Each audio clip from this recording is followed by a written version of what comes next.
கர்த்தருக்கு ஸ்தோத்திரம். நீதிமொழிகள் 2வது அதிகாரம்.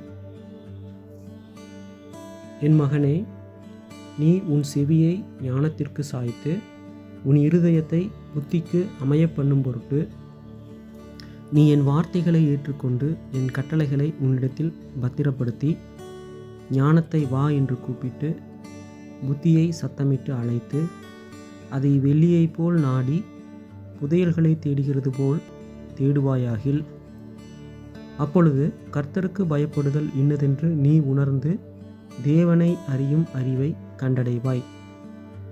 கர்த்தர் ஞானத்தை தருகிறார், அவர் வாயினின்று அறிவும் புத்தியும் வரும்.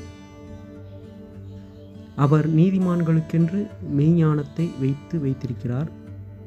உத்தமமாய் நடக்கிறவர்களுக்கு அவர் கேடகமாயிருக்கிறார். அவர் நியாயத்தின் நெறிகளை தற்காத்து தம்முடைய பரிசுத்தவான்களின் பாதையை காப்பாற்றுகிறார். அப்பொழுது நீதியையும் நியாயத்தையும் நிதானத்தையும் சகல நல்வழிகளையும் அறிந்து கொள்வாய்.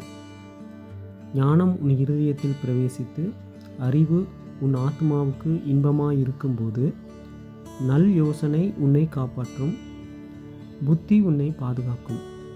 அதனால் நீ துன்மார்க்கருடைய வழிக்கும் மாறுபாடு பேசுகிற மனுஷனுக்கும் அந்தகார வழிகளில் நடக்க நீதி நெறிகளை விட்டு தீமை செய்ய மகிழ்ந்து துன்மார்க்கருடைய மாறுபாடுகளில் களி கூறுகிறவர்களுக்கும் மாறுபாடான பாதைகளிலும் கோணலான வழிகளிலும் நடக்கிறவர்களுக்கும் நீ தப்புவிக்கப்படுவாய்.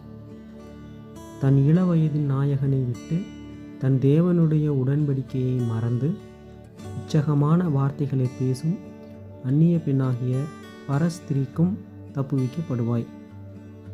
அவளுடைய வீடு மரணத்துக்கும் அவளுடைய பாதைகள் மரித்தோரிடத்திற்கும் சாய்கிறது.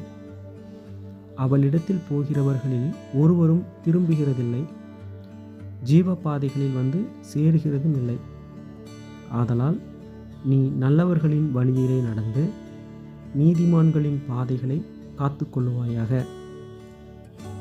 செவ்வையானவர்கள் பூமியிலே வாசம் பண்ணுவார்கள், உத்தமர்கள் அதிலே தங்கியிருப்பார்கள்.